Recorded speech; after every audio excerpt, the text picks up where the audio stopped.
J'ai fait le mouvement de papa et maman avec mon propre père et fait un enfant pour satisfaire sa loge.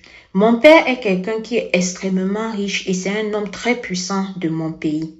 Mon père avait pour habitude de nous amener en vacances dans des endroits très luxueux, de nous faire voyager au bout du monde.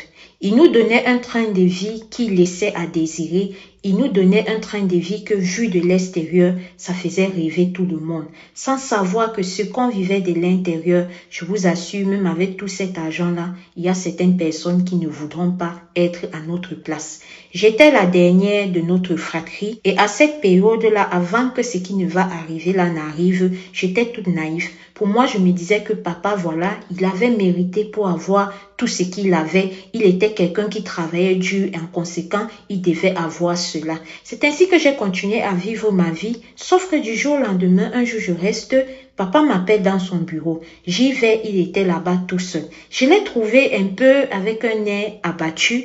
Et là, sur le coup, je ne comprenais pas. Je ne pouvais pas savoir ce qui allait arriver. Je ne pouvais pas savoir ce qui était en train de venir, ce qu'il allait me proposer et ce qui a basculé ma vie à tout jamais. Comme je vous disais, quand j'entre dans ce bureau, il me dit, ma fille, j'aimerais qu'on puisse parler. Je lui dis, ok, papa, je suis là. Il commence en me disant, est-ce que tu m'aimes? Je dis, oui, papa, je t'aime. Tu es mon père. Tu es celui-là qui me fait vivre une bonne vie.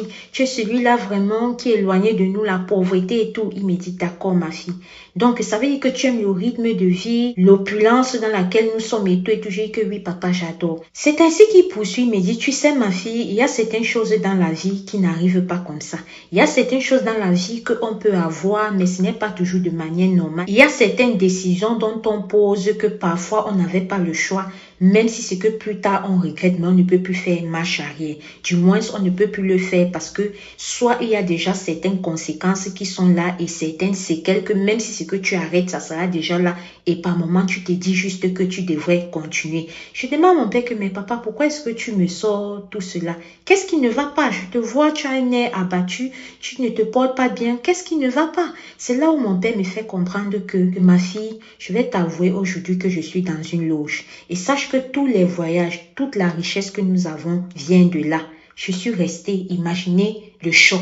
Imaginez-moi, là, une partie de mon innocence a sauté.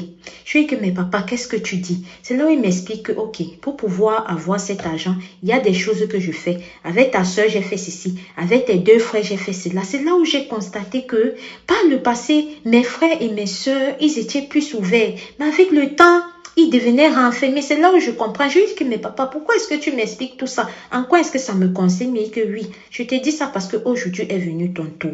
Ma loge m'a demandé de faire un enfant avec toi. Et si je ne le fais pas, non seulement je vais mourir, mais sache que quand je vais mourir, tout ce que vous avez là va s'effondrer à petit feu. Donc, vous n'allez rester avec rien. Il faut absolument que je remplisse cette condition. Je suis restée, regarde mon père, dit que non, tu n'es pas sérieux. Il me dit, oui, je te donne le temps de réfléchir. C'est comme ça que je n'ai pas parlé de ça à ma mère. À ma grande surprise, elle n'était pas choquée. Elle connaissait ce qui se passait et elle a dit, il t'a dit qu'il a fait avec tes soeurs et tes frères, donc fais-le aussi. C'est comme ça que sans le vouloir, je me suis retrouvée au lit avec mon père. On a fait papa et maman plusieurs fois jusqu'à ce que je suis tombée enceinte et j'ai porté son enfant. Après cela, la richesse de papa est encore montée d'un cran, c'est-à-dire comme jamais. Mais si je suis là aujourd'hui pour vous raconter mon histoire, c'est parce que cet enfant que j'ai conçu avec lui est devenu un jar. Quand je dis, vous comprenez, un jar. Et je ne sais quoi faire. C'est mon enfant.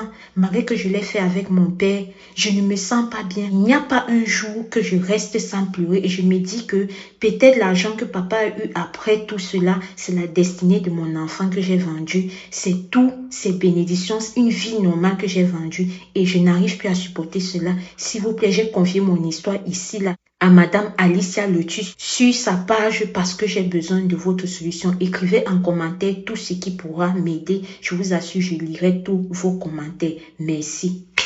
Famille, vous avez écouté l'histoire là. C'est l'histoire de la sœur, pardon. renchérissez, oh, si ça peut l'aider. Vous allez voir, les gens, ils ont l'argent là dehors. Ce qui se passe à l'intérieur, ma tata, beaucoup de courage. Je te l'ai dit quand tu es venu dans mon inbox, beaucoup de courage. Merci beaucoup. Pour ceux qui vont me demander que son père, c'est qui, elle ne m'a pas montré la photo de son père. Et moi-même, j'ai refusé. Je ne lui ai même pas demandé parce que ça ne me concerne pas. C'est de ça qu'il s'agit. Merci.